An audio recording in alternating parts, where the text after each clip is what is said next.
프랑스 화가 마르셀 듀샹은 프랑스 몽마르트의 보헤미안 시대를 상징하는 화가입니다. 젊고 재능이 있었지만 이름이 알려지지 않아 끼니조차 잊기 힘들었던 무명 시절, 화가 마르셀은 몽마르트에서 순박하고 아름다운 여인 마들렌을 만나 운명적인 사랑에 빠집니다. 마들렌은 마르셀이 오직 그림에만 전념할 수 있도록 굳은 일을 마다하지 않았습니다. 그렇게 번 돈으로 마르셀의 물건과 캔버스를 샀고 정작 자신은 제대로 먹지도 입지도 못하는 생활을 이어갔습니다. 그런 마들렌을 보면서 마르셀은 미안함과 고마움을 느꼈지요. 그런 자신의 마음을 전하기 위해서 그는 편지를 쓰기 시작했습니다. 마르셀은 하루 종일 나는 당신을 사랑합니다를 반복해서 썼습니다. 그렇게 쓰기를 며칠을 계속해서 썼고 그 편지를 사랑하는 마들렌에게 보냈죠. 마들렌이 받은 편지에는 나는 당신을 사랑합니다 이 말이 무려 10만 번이나 적혀 있었다고 합니다. 그는 왜 이렇게 편지를 보냈을까요? 훗날 마르셀은 그 이유를 이렇게 설명했습니다. 아무리 생각해봐도 나는 당신을 사랑합니다는 사랑 고백 말고는 내 마음을 표현할 길이 없었기에 그저 10만 번을 반복했습니다. 마르셀이 보낸 편지에는 나는 당신을 사랑합니다는 고백뿐이었지요. 성경도 마찬가지입니다. 성경 66권의 내용을 한 줄로 요약해 볼까요? 이렇습니다. 하나님이 나를 사랑하십니다. 요한복음 3장 10절 말씀을 함께 하나님이 세상을 이처럼 사랑하사 독생자를 주셨으니 이는 그를 믿는 자마다 멸망하지 않고 영생을 얻게 하려 하심이라. 아멘. 하나님께서 하신 일은 우리를 사랑한 일입니다. 하나님은 우리를 사랑하셔서 아들을 주셨고 아들이신 예수님 우리를 사랑하셔서 자신의 생명을 주셨습니다. 이 모든 것이 하나님께서 우리를 위해 하신 일입니다. 그렇습니다. 성경 안에는 나를 향한 하나님의 사랑 고백이 담겨 있습니다. 그래서 성경 66권은 사랑의 편지입니다. 하나님이 나에게 보낸 사랑의 편지입니다. 하나님이 나를 사랑하십니다. 바로 이것을 성경이 우리에게 말씀하고 있습니다. 찬송가 563장 1절 가사를 읽어드리겠습니다. 예수 사랑하심을 성경에서 배웠네. 우리들은 약하나 예수 권세 많도다. 날 사랑하심 날 사랑하심 날 사랑하심 성경에 쓰였네. 옆에 계신 성도님에게 알려주시길 바랍니다. 하나님이 성도님을 사랑하십니다. 사랑하십니다. 베드로는 위기의 순간에 십자가를 외면하고 예수님을 부인했습니다. 그것도 3번이나 예수님을 모른다고 부인했죠. 저주하면서 부인했고 맹세하면서 부인했습니다. 베드로는 예수님을 배신했다는 자책감에 스스로 깊은 상처를 받았습니다. 베드로는 누구보다도 자기 자신에게 실망했던 겁니다. 그런 베드로는 배신자, 실패자라는 낮은 자존감을 갖게 되었습니다. 이렇게 자존감이 바닥으로 떨어지게 되면 내면의 목소리가 비난자로 변하게 됩니다. 스스로 자신을 비난한다는 겁니다. 역시 나는 안 돼. 내가 하는 일이 다 그렇지 뭐. 이렇게 스스로 자기 비하하게 됩니다. 그러면서 세상을 보는 필터가 왜곡됩니다. 다른 사람들이 나를 싫어할 것이라고 단정짓습니다. 모든 것을 거절로 받아들이게 되고 부정적으로 받아들이게 됩니다. 이런 사람은 단순히 사랑받지 못하고 있다는 느낌을 넘어서서 나는 사랑받을 자격이 없는 사람이라는 자기 확신에 빠지게 됩니다. 이런 베드로에게 예수님께서 시몬이라 부르며 3번 물으셨습니다. 요한의 아들 시몬아, 내가 나를 사랑하느냐? 시몬의 죄와 상처로 얼룩진 그 상태 그대로 우리 주님이 사랑하신다는 겁니다. 베드로는 예수님께 깊은 사랑이 담긴 3번의 질문을 받으면서 사랑 속에 푹 잠기게 됩니다. 이스라엘 성지순례를 갔을 때 가장 기억에 남는 장소는 갈릴리 가버나움에 있는 베드로 수익권 교회였습니다. 바로 이곳에서 예수님은 베드로에게 3번 물으셨습니다. 내가 나를 사랑하느냐? 제가 그곳에 두 번째로 방문했을 때 있었던 일입니다. 당시 저는 사람들의 이런저런 말로 큰 상처를 받고 있었습니다. 상처를 품고 있으니 사랑하기보다 미워하게 되고, 이해하기보다 오해하게 되고, 용서하기보다 분노하게 되더군요. 그럴수록 제 마음은 굳어져만 갔고 차갑게 식어져 갔습니다. 마음에서 기쁨과 즐거움이 점차 사라져 갔죠. 그런 마음의 상태를 은밀하게 숨기고 가버나움의 베드로 수익권 교회에서 성찬식을 진행했습니다. 그때 제가 나를 향한 주님의 고백을 들었습니다. 당시 가이드를 담당하셨던 목사님이 요한복음 21장 말씀을 전하면서 내가 나를 사랑하느냐 이 예수님의 질문을 선포했습니다. 그때 저에게 예수님의 이 질문이 사랑의 고백으로 들렸습니다. 내가 너 최재론 목사를 얼마나 사랑하는지 알고 있느냐? 저는 그때 나를 사랑하는 주님의 품에 안기는 경험을 했고 제 상처가 치유되는 것을 경험했습니다. 하나님의 품에 안겨 치유되고 회복되는 이야기가 누가복음 15장에 나오고 있죠. 아버지는 먼 거리였음에도 불구하고 형편없는 거짓거리인 아들을 알아보고 단숨에 달려갔습니다. 아버지는 냄새나고 더러니 행색에도 아랑곳하지 않고 아들을 끌어안고 입을 맞추었습니다. 아버지는 아무것도 묻지 않았습니다. 아무것도 따지지 않았습니다. 아들을 그저 안아줬습니다. 사랑하는 성도 여러분, 우리 하나님 아버지는 우리의 조건을 보고 사랑하시는 것이 아니에요. 죄인인 우리를 있는 그대로 사랑해 주십니다. 바로 이 부분이 복음의 중요한 핵심입니다. 하나님께서는 우리의 조건 자격을 따지지 않으시고 그냥 사랑해 주십니다. 나의 연약함, 나의 추함, 나의 더러움 있는 그대로 사랑해 주십니다. 우리가 할 것은 무엇입니까? 그저 하나님 아버지 품에 있는 그대로 안기는 겁니다. 은혜 안으로 들어가는 거예요. 내 모습 이대로 하나님 아버지께 나아가면 됩니다. 그러면 은혜 안에서 새롭게 되고 그 사랑 안에서 우리가 회복됩니다. 우리는 새롭게 되고 회복된 자격을 갖추어라. 은혜 안으로 들어가는 것이 아니에요. 먼저 은혜 안으로 들어가 우리는 새롭게 되고 회복되는 겁니다. 우리를 품으시는 하나님 아버지 사랑에 대한 말씀입니다. 너희가 태어날 때부터 내가 너희를 안고 다녔고 너희가 못해서 나올 때부터 내가 너희를 품고 다녔다. 너희가 늙을 때까지 내가 너희를 안고 다니고 너희가 백발이 될 때까지 내가 너희를 품고 다니겠다. 내가 너희를 지었으니 내가 너희를 품고 다니겠고 안고 다니겠고 또 구원하여 주겠다. 우리를 향한 하나님 아버지 사랑입니다. 아버지 사랑 때문에 탕자는 아버지 품 안으로 들어갔습니다. 은혜 안으로 들어갔죠. 이 장면을 설퍼정 목사님은 이렇게 표현했습니다. 뜻하지 않은 용서와 은혜를 받은 아들은 송구스러워합니다. 몸둘 바를 몰라합니다. 허물을 책망하지도 따지지도 않는 아버지의 사랑에 어찌할 바를 몰라합니다.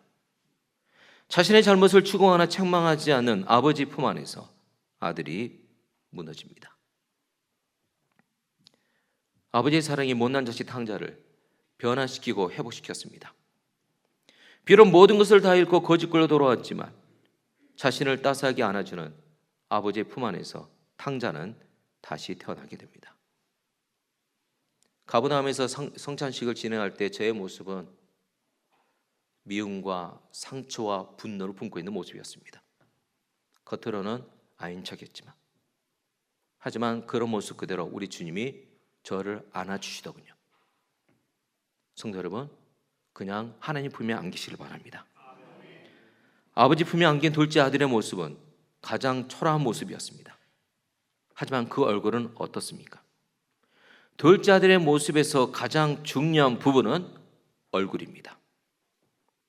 둘째 아들의 얼굴은 초라한 행색과 어울리지 않지요. 흡사 어머니 뱃속에 잠든 태아의 모습과 대단히 유사합니다. 둘째 아들은 가장 행복한 얼굴을 하고 있습니다. 어떻게 이런 얼굴을 할 수 있습니까? 거짓골을 하고 있는데 말입니다. 아버지 품에 안겨있기 때문입니다. 비록 모든 것을 다 잃고 거짓골로 돌아왔지만 자신을 따스하게 안아주는 아버지의 품 안에서 둘째 아들은 다시 태어나게 됩니다. 그래서 태아의 얼굴을 하고 있는 겁니다. 시몬 베드로가 주님 품에 안겼기에 새롭게 태어나게 됩니다. 우리를 사랑하는 주님 품에 우리가 안게 되면 우리는 새롭게 태어납니다. 최찬양 선교사님은 해방 후 첫 한국 선교사입니다. 선교사님은 태국으로 파송이 되어 태국에 한센병 환자들이 모인 마을에서 복음을 전했지요. 그곳에서 선교사님이 전한 복음의 말씀입니다. 하나님은 여러분을 사랑하십니다. 사람들이 모두 여러분을 버렸을지라도 하나님은 여전히 여러분을 사랑하십니다. 최찬양 선교사님이 태국의 한센병 환자들에게 하나님의 사랑을 전하자 곳곳에서 울음소리가 들리기 시작했습니다. 우리는 저주받았습니다. 그래도 하나님이 우리를 사랑하십니까? 저도 믿을 수 있나요? 하나님이 여러분을 사랑합니다. 이 말 한마디에 사람들이 눈물을 흘리며 주님께로 돌아온 겁니다. 안셀름 그린이 이런 말을 했습니다. 사랑을 맛보면 그들의 삶이 변화됩니다. 그들은 복된 체험을 합니다. 바로 그들이 사랑이 됩니다. 그들은 사랑 안에 머물며 하나님 안에 머뭅니다. 그러면 그들의 삶을 풍요롭게 하고 치유하는 샘에 이르게 됩니다. 사랑하는 성도 여러분, 사랑이 우리를 치유의 샘에 이르게 합니다. 치유의 샘에서 우리가 회복되고 새롭게 됩니다. 나를 사랑하신 주님이 오늘 나에게 물으십니다. 내가 나를 사랑하느냐? 주님은 우리에게 어떤 답변을 기다리고 계실까요? 시몬 베드로의 고백입니다. 주님 그러하나이다. 내가 주님을 사랑하는 줄 주님께서 아시나이다. 주님을 향한 사랑을 고백하며 함께 찬양하겠습니다. 사랑합니다 나의 예수님, 사랑합니다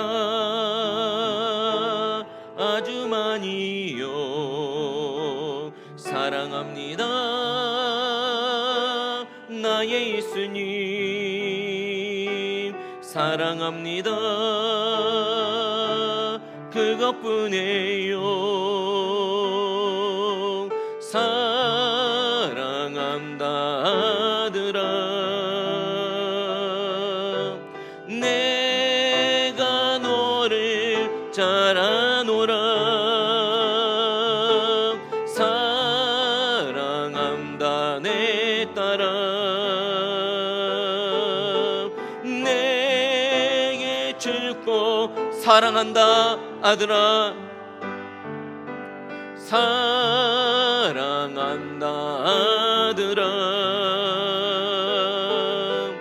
내가 너를 잘 아노라.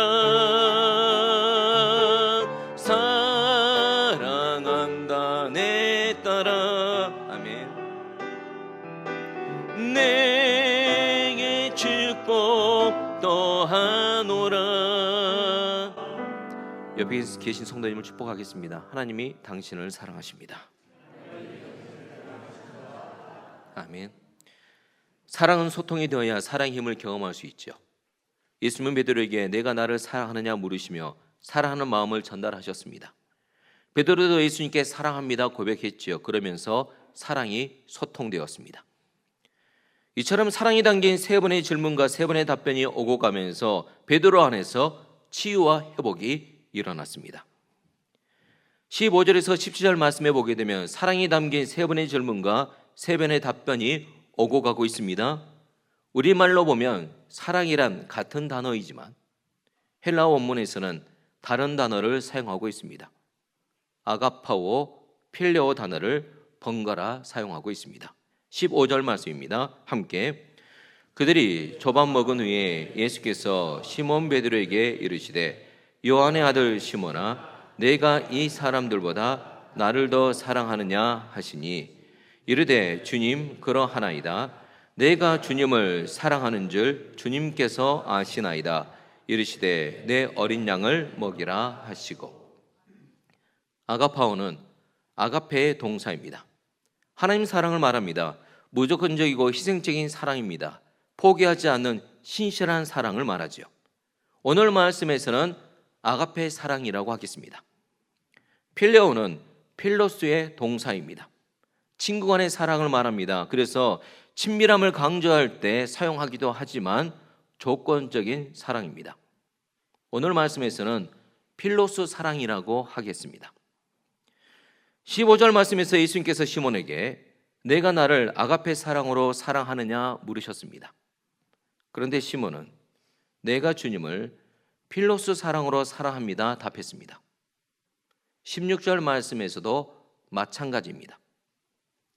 시몬은 왜 필로스 사랑으로 답했던 겁니까? 시몬은 이미 실패했습니다. 배반했습니다. 예수님을 부인했습니다. 그래서 아가페 사랑이 자신 없었습니다. 자신은 이미 아가페 사랑에, 신실한 사랑에 실패했기 때문입니다. 하지만 여전히 시몬은 예수님을 사랑하고 있었습니다. 그래서 필로스 사랑으로 사랑합니다 고백했던 겁니다.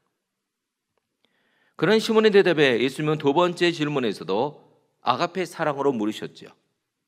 사랑하니까 사랑하느냐고 물으시는 겁니다. 예수님이 시몬을 아가페 사랑으로 여전히 사랑한다 말씀하시는 거예요. 16절 말씀입니다. 함께 또 두 번째 이르시되 요한의 아들 시몬아 내가 나를 사랑하느냐 하시니 이르되 주님 그러하나이다. 내가 주님을 사랑하는 줄 주님께서 아시나이다. 이르시되 내 양을 치라 하시고. 이런 의미입니다. 비록 시몬이 실패로 상처 입은 그 상태라 해도 예수님은 아가페 사랑으로 끝없이 사랑하신다 말씀하신 겁니다. 비록 시몬이 배반의 죄책감으로 괴로워하고 있는 그 상태라 해도 예수님은 아가페 사랑으로 포기하지 않고 사랑하신다 말씀하신 겁니다. 15절 16절에서 시몬은 아가페 사랑, 하나님 사랑을 경험하면서 깊은 상처가 치유되고 있었습니다. 사랑하는 성도 여러분, 우리가 세상 속에서 겪게 되는 상처는 관계로 인한 상처가 많이 있습니다. 그런 상처는 사랑을 통해 치유될 수 있습니다. 그런데 인간적인 사랑은 불완전합니다. 그렇다 보니 인간적인 사랑으로 위로받으려다가 오히려 더 큰 상처를 받을 수가 있습니다. 다 그런 경험들 있으시잖아요. 그래서 우리는 온전한 하나님 사랑을 경험해야 합니다. 아가페 사랑을 경험해야만이 우리의 상처가 치유되고 회복될 수 있습니다. 그래서 안셀린 구린이 사랑이 치유의 길이다 하면서 이런 말을 했죠. 하나님 사랑에 대한 영적 체험은 우리의 깊은 상처를 치유할 수 있습니다. 그렇습니다. 아가페 사랑, 하나님 사랑이 우리를 변화시키고 그 사랑이 우리를 새롭게 합니다. 그런데 예수님이 세 번째로 물으시는데 단어가 달라졌습니다. 세 번째로 물으실 때는 필레오, 필로스 사랑으로 베드로에게 물으셨습니다. 17절 말씀을 함께 세 번째 이르시되 요한의 아들 시몬아 내가 나를 사랑하느냐 하시니 주께서 세 번째 내가 나를 사랑하느냐 하심으로 베드로가 근심하여 이르되 주님 모든 것을 하시오매 내가 주님을 사랑하는 줄을 주님께서 아시나이다. 예수께서 이르시되 내 양을 먹이라. 왜 세 번째는 필로스 사랑으로 물으신 겁니까? 첫 번째, 두 번째는 아가페 사랑으로 물으셨는데 왜 세 번째는 필로스 사랑으로 물으신 겁니까? 첫 번째, 필로스 사랑의 방향을 물으신 겁니다. 필로스 사랑은 사랑의 방향이 자기 자신을 향하기 쉽습니다. 내 기준, 내가 원하는 것, 내가 소원하는 것을 사랑하기 쉬운 것이 바로 필로스 사랑이라는 겁니다. 그러면 집착이 될 수 있습니다. 예를 들어 요한복음 12장 말씀을 보겠습니다. 자기의 생명을 사랑하는 자는 잃어버릴 것이요. 여기서 사랑하는이 바로 필레오를 썼습니다. 이때 사용되는 필로스 사랑은 집착을 말하고 있는 거예요. 자기 생명에 대한 부정적인 집착을 의미하고 있는 겁니다. 이처럼 필로스 사랑은 방향이 잘못되면 집착이 됩니다. 친구에게 집착합니다. 결국 그 관계는 상처만 남기고 깨지게 되죠. 자녀에게 집착합니다. 그러면 오히려 그 자녀를 망칠 수가 있습니다. 왜 그럴까요? 친구와 자녀를 내가 소유하려 하고 친구와 자녀를 내 뜻대로 통제하려 하기 때문입니다.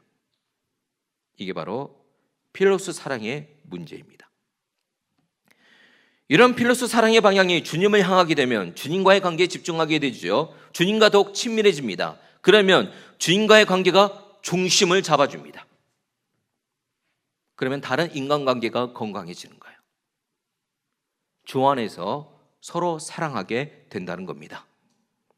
그래서 예수님께서 세 번째 질문하실 때는 내가 고백하는 필로스 사랑의 방향이 어디를 향하고 있느냐 물으신 겁니다. 그때 베드로 어떻게 대답했습니까? 내가 주님을 사랑하는 줄을 주님께서 아시나이다. 시몬은 내가 주님을 사랑하고 있다고 필로스 사랑의 방향이 주님을 향하고 있음을 분명하게 고백했습니다. 예수님께서 필로스 사랑을 물으신 두 번째 이유는 필로스 사랑의 동력을 물으신 겁니다. 베드로는 인간적인 자신감으로 충만한 사람이었습니다. 예수님께서 십자가 고난과 죽음을 말씀하셨을 때 내가 주와 함께 죽을지언정 주를 부인하지 않겠나이다 이렇게 호언장담했던 사람이 바로 베드로였습니다. 그런데 그런 베드로 어떻게 되었습니까? 실패했습니다. 예수님을 세 번이나 모른다고 부인했고 저주하면서 맹세하면서 부인했습니다. 사랑의 동력을 묻는 예수님의 세 번째 질문에 베드로는 어떻게 반응했습니까? 베드로가 근심하여. 베드로는 세 번째 질문을 받고 근심했습니다. 세 번째 질문을 받으면서 예수님을 세 번 부인했던 그때가 생각나 인간적인 자신감이 무너지고 있었기 때문입니다. 그리고 베드로가 대답합니다. 주님 모든 것을 아시오매. 주님 모든 것을 아시오매. 모든 것이 주님께 있다는 겸손한 고백입니다. 베드로는 인간적인 자신감을 버리고 겸손함으로 고백했습니다. 성도 여러분, 겸손은 모든 것을 은혜의 동력으로 바꾸는 힘이 됩니다. 겸손하게 고백하자. 베드로가 고백하는 필로스 사랑의 동력이 은혜의 동력으로 바꾸게 됩니다. 사랑하는 성도 여러분, 우리는 우리 힘으로 사랑할 수 없습니다. 오직 주님이 주시는 힘으로 서로 사랑할 수 있습니다. 베드로는 세 번째 고백에서 그런 고백을 하고 있는 겁니다. 주님, 저는 주님이 주시는 힘으로 주님을 사랑하고 있습니다. 이렇게 베드로는 사랑의 질문과 대답을 예수님과 세 번 반복하면서 상처가 치유되었습니다. 세 번 사랑 고백하면서 세 번 부인했던 그 상처가 아물고 있었던 겁니다. 요한복음 21장은 많은 부분에서 베드로가 제자로 부름받았던 누가복음 5장과 비슷합니다. 누가복음 5장에서 말씀에 순종해 그물을 던졌을 때 어떻게 되었습니까? 누가복음 5장 말씀을 함께 그렇게 하니 고기를 잡은 것이 심이 많아 그물이 찢어지는지라. 많은 고기로 그물이 찢어지고 말았습니다. 오늘 말씀 요한복음 21장을 볼까요? 베드로와 제자들은 밤이 새도록 그물을 던졌습니다. 그러나 아무것도 잡지 못했지요.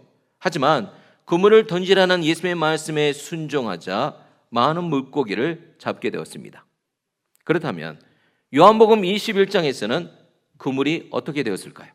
11절 말씀입니다. 함께 시몬 베드로가 올라가서 그물을 육지에 끌어올리니 가득히 찬 큰 물고기가 153마리라.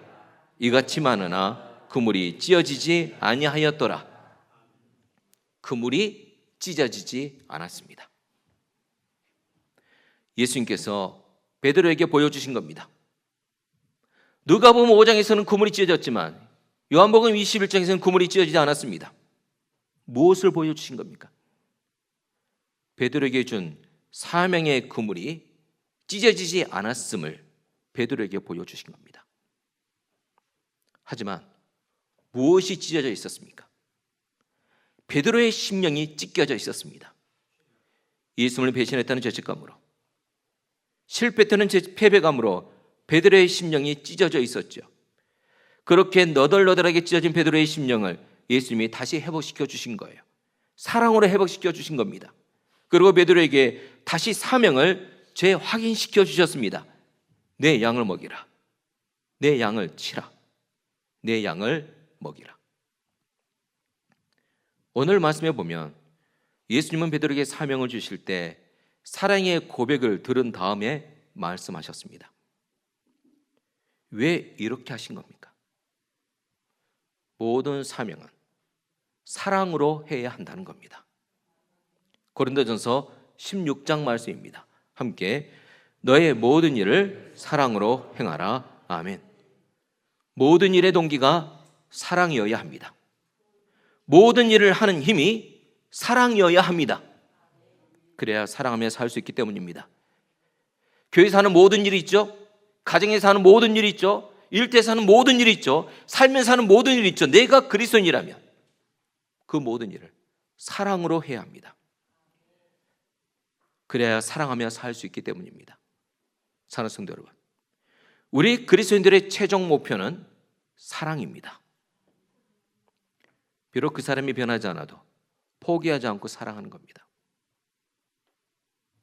비록 내 가족 중에 한 명이 완고해도 성내지 않고 사랑하는 겁니다. 일터에서 어떤 그 사람이 고집을 피워도 모든 것을 견디며 사랑하는 겁니다.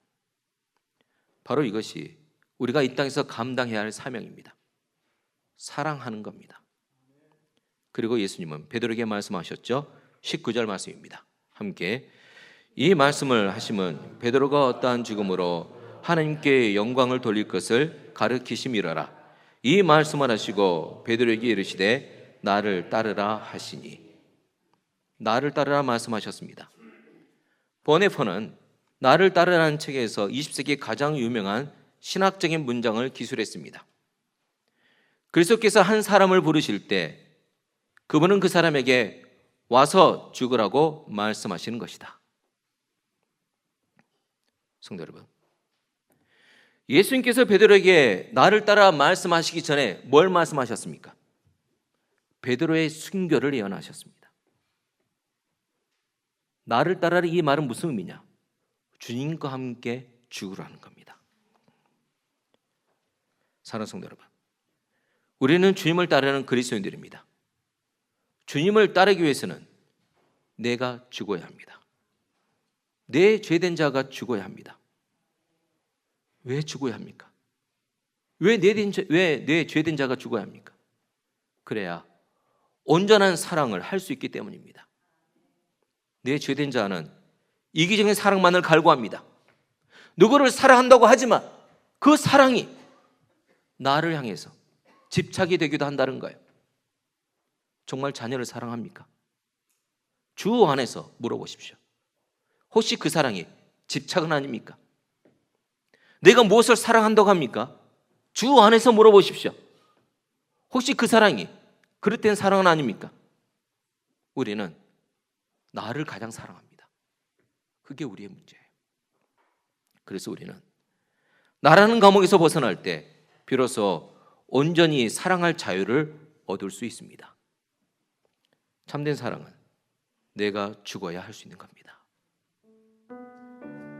그래서 예수님께서 우리에게 예수님을 따라오려거든 자기를 부인하고 자기 십자가를 지고 따르라 말씀하셨습니다. 그래서 우리는 바울이 고백했던 것처럼 날마다 죽어야 합니다. 그래야 날마다 사랑하면서 주님을 따르는 삶을 살 수 있기 때문입니다. 사랑하는 성도 여러분, 서로 사랑하는 것이 우리의 사명입니다. 하지만 우리 힘으로 할 수 없기에 오직 주의 사랑에 매여야 합니다. 그래야 서로 사랑하면서 주님을 따르는 삶을 살아갈 수가 있습니다. 오늘 선포된 말씀 붙잡고 자리에서 일어나 함께 찬양하겠습니다. 오직 주의 사랑에 매여 내 영 기뻐 노래합니다. 이 소망에 기쁨의 땅에서 주께 사랑드립니다. 오직 주의 임재 안에 갇혀 내 영 기뻐 찬양합니다. 이 소명의 엄노 거룩한 땅에서 주께 경배드립니다. 주께서 주신 모든 은혜 나는 말할 수 없네. 내 영혼 즐거이 주 따르렵니다. 주께 내 삶들 주께서 주신 모든 은혜 주께서 주신 모든 은혜 나는 말할 수 없네. 내 영혼 즐거이 주 따르렵니다. 주께 내 삶 드립니다. 파송살 드립니다.